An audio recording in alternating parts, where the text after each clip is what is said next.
Yes, welcome to the Biz Communication Show. I'm your host, Bill Lampton, the Biz Communication Guy, every week hosting a business communication professional. And when you and I hear their tips and their strategies, we learn new ways to boost our business. It's a privilege this week to host Karen Chace. She's an award-winning storyteller, teaching artist, and author since 2002. She has taught the art of storytelling to over 700 students. She's a contributing author to numerous publications around the world, and her book, Story by Story, Creating a School Storytelling Troupe, received a 2016 Storytelling World Honor Award and a 2015 Ann Izard Storytelling Award.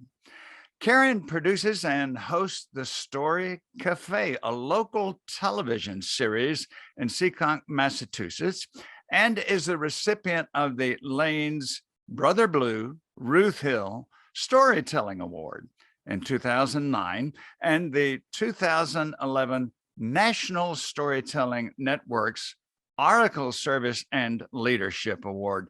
In other words, if you want to know something about storytelling, you want to talk with Karen Chace, which we have the privilege of doing now. Hello, Karen. Hello, Bill. Thank you so much for having me on your show today. It's such an honor. Absolute privilege and pleasure. And the first question, which naturally comes to mind, Karen, I know people of so many professions, and we all do. We know lawyers and dentists and doctors and plumbers and electricians and builders, but you're the only storyteller I know. And I hear that a lot. I'm sure you do. And not many of us have the opportunity to meet a storyteller in person. So my first question to you is, in this very unique profession, what prompted you to become a professional storyteller?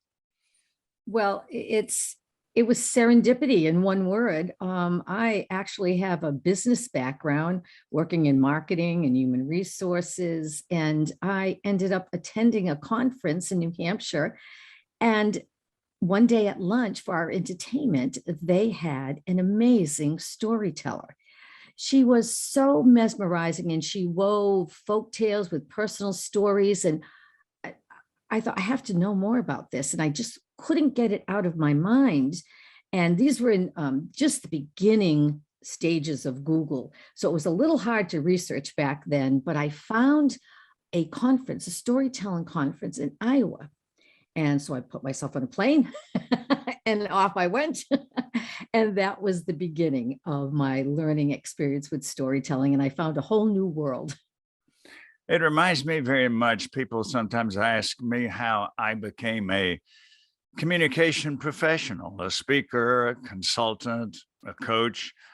And I tell them that it really started with me back in my college days in a speech course, which was required.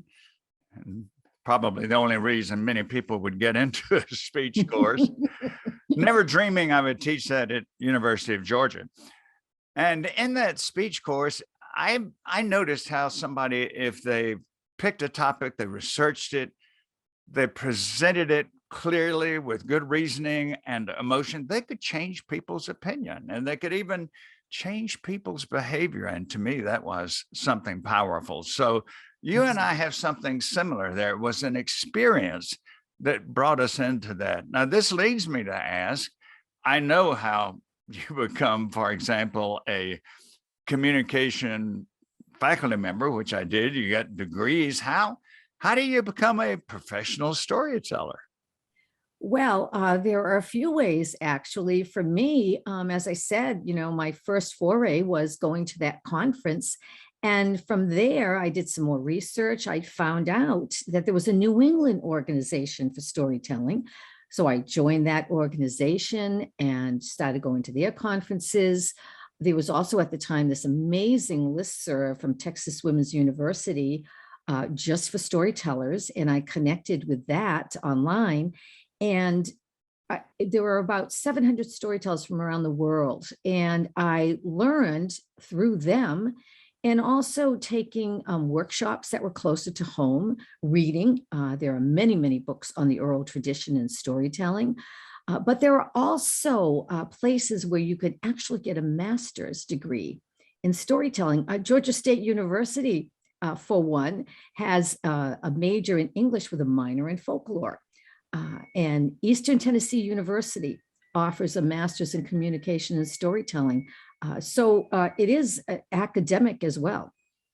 That's interesting. It has become a very highly recognized profession then, and you can earn credentials to become one. Absolutely. And I do know that in addition to your regular storytelling activities, you host a television program, Mm. and you've been doing that for several years. Tell us about that, please. Oh, well, that's been such a blessing that, again, serendipity. I was asked to interview on a show at the cable station. And when I was done, they asked if I would be interested in hosting a show on storytelling where I would be telling stories. So I would have a show, once a month. But I preferred to have a show where I interviewed other storytellers because we don't just tell to children. We work in business, we work in hospitals, homeless shelters, recovery wards. We run the gamut of where we use story. So I pitched that idea instead, where I would interview a storyteller on a topic they wanted to discuss. That was, something they did and how they use story, and they went for it. And so I have been doing this since 2015, and it's amazing how many different topics we've been able to cover about storytelling in all those years. Well, I think you made the same decision I did about this biz communication show. I don't want to just share my ideas. I do that through conversation, but mostly I spotlight the guest because Awesome. I want the ideas and the guidelines and the strategies and the career background of the guests to come out, and that gives different information every time, very valuable information. Something else, Karen, that comes to my mind when I think about storytelling is that early in life, when we begin studying history, even at a very young age, we hear the term oral tradition. Mhm. And we begin to be taught that long before writing, we depended on oral tradition for this generation's knowledge and experiences to be passed down to the next generation, who would then pass it to the next, long before Gutenberg's printing press. That's right. So talk to us, please, about oral tradition, what we know about how long we've had that, and its value and what it consisted of. Oh, yes, you're absolutely right. It goes way before, the invention of the printing press. You can go back to, Homer. That is how he passed on his teachings, from student to student for centuries before they were actually written down. I was reading an article about some children in France who accidentally discovered a cave in the Pyrenees Mountains where they found beautiful, colorful pictures drawn on the walls of the cave, 35,000 years old. That was storytelling. That's what they were doing. And for me, my background is, Celtic, Irish, Scottish, and English. And I didn't realize this, but the very word Celt means hidden. And the Celts, the Irish, actually hid a lot of their customs and rituals going back centuries and passed them down orally. And you could be, in ancient times, the storyteller was a very revered part of a king's court because they would pass on the stories and the history of the time. That's remarkable. It is remarkable and particularly now that we are so text Mhm. and written word oriented, and of course videos as well as we're doing now. And yet to think that word of mouth, which we sometimes deride, word of mouth has been essential to preserving the past and helping us learn from the past, hasn't it? Absolutely, absolutely. There are many folk tales that talk about the wisdom of the elders and how we should really listen and understand. One of the things I tell my storytelling students, when it comes to oral history, they're of course very familiar with the story of Cinderella, but they know the Disney version. They don't know that there are adaptations, over 700 cultural versions of that story. And one of the oldest goes back to China and is 2,000 years old. And they're always so surprised because they think this is a Disney invention, and it's not.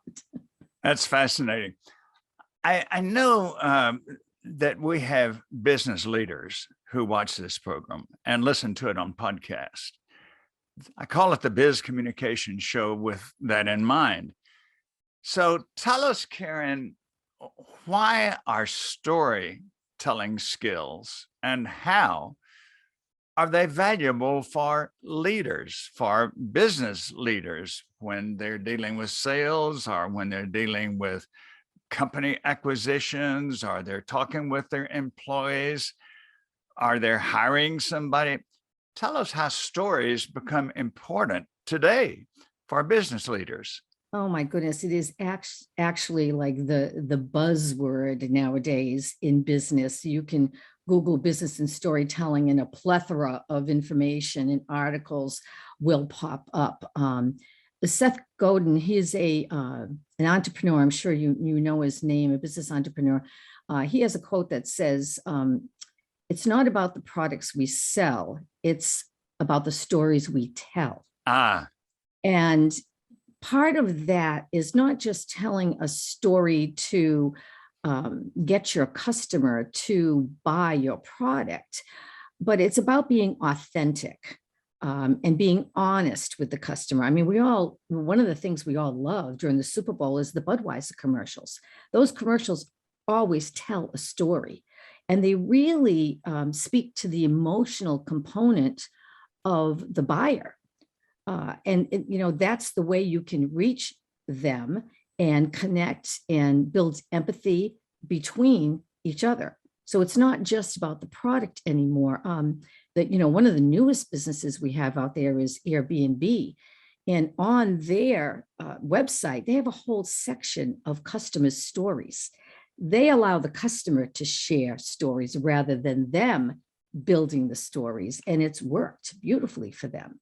I'll tell you what So, that brings to mind is if you go to almost any business leader's LinkedIn profile, they have stories on there, two kinds. First, their own story that they tell in their profile. And secondly, they have endorsements. And those endorsements are stories. They're stories about how this business leader impacted my business or helped my career or inspired me or taught me something. And it's interesting that you mentioned commercials, because before our conversation today, I was thinking about how commercials, most of them do tell a story, and often it's the before and after, particularly with something like healthcare or weight loss. We show the story at the beginning, and then we show the story with the improvement afterwards.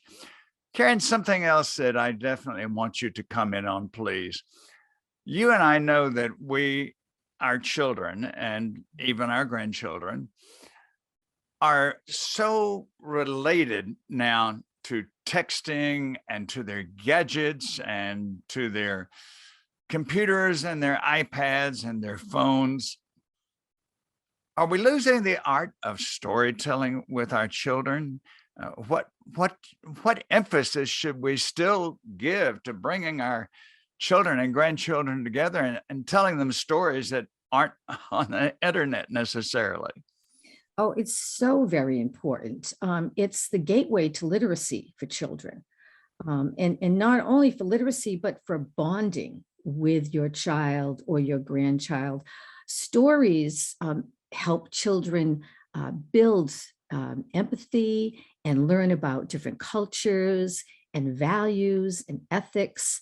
There is so much to be said about sharing a story with your child, whether you're reading it or whether you're telling it. A little personal note, my grandsons, we have lots of woods in the back of our house. And so I have deer from time to time. And when my oldest grandson was little, he named a deer that came quite often, Daisy. And I started a story for him about this deer Daisy, who could talk, because long ago the animals could talk, and how Daisy introduced him to all of the other woodland creatures. And that was when he was really little. And he would say, even before he could really speak full sentences, he would say deer story at night when I put him to bed. And now both he and his brother, we have constructed a litany of stories, Daisy meets Santa Claus, Daisy goes to the museum. We spin all of these stories, and it's something I treasure to do with them. And I hope that they will remember them and that time together when they get older. There's nothing like that bonding experience. You are right. We don't want to lose that. I think back with my father, one of my fond memories was getting up in the bed or sitting on the sofa by him, and he would read the funny papers to me. And those were stories. And I can still remember there was a comic way back then called Cats and Jammer Kids. Yes. I remember having the comics read to me, and parents today, you and I both would encourage them. Let them learn the technology, help them learn it. It's enjoyable, it's educational, it's beneficial for their future, but share stories with them. To me, Karen, every time I think of you, there's one phrase that comes to mind, and that is once upon a time. Oh, I couldn't ask for anything better. And we never lose our fascination for that. When I wrote a book on communication, I had a short chapter in there titled Once Upon a Time, and I talked about, and this was long before I met you, I talked about the value of the stories that we hear as children, not just from our parents, but sometimes it's grandparents, or it's babysitters, or it's neighbors, and whoever does it, we're keeping the art of storytelling alive, which Karen Chace, you do so magnificently, and we thank you for that. Our time to chat about this has come to a close. I know people will want to contact you, Karen, so please give us your contact information now. Yes, people can contact me through my website. It is storybug.net. Storybug.net. Think of catching a bug in a net, storybug.net. All right. And I know you will want to find Karen, and she's a marvelous resource. Every Christmas, I have Karen email me a story that I want to put on my blog and on my social media, Christmas story. And every year I look forward to it. This year, she sent me a couple of stories. I chose one. It's always a treat for me and for people who I connect with online. And now that Karen has given her contact information, I'm happy to give mine. Bill Lampton, the Biz Communication Guy. So logically, my website is bizcommunicationguy.com.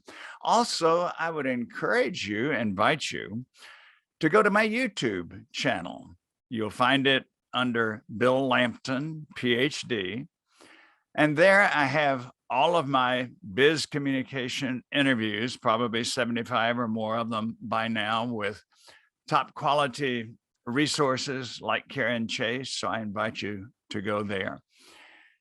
Thank you for being with us today. Thank you very much, those who are with us on video and those who are with us on the podcast. Karen, 20, 30 seconds, any closing comment, please? Oh, I just like to thank you, Bill, for being such a beacon in what can be sometimes a little dark world. You do a wonderful job of reaching out with all of your positive statements, and you are appreciated. Thank you. Thank you so much. And you and I are both grateful for the internet. We wouldn't know each other otherwise. We wouldn't know each other's story, would we? No, we wouldn't. Okay, again, thank you for being with us. Be with us again next week when I will host another stimulating, informative guest on the Biz Communication Show. I'm your host, Bill Lampton, the Biz Communication Guy.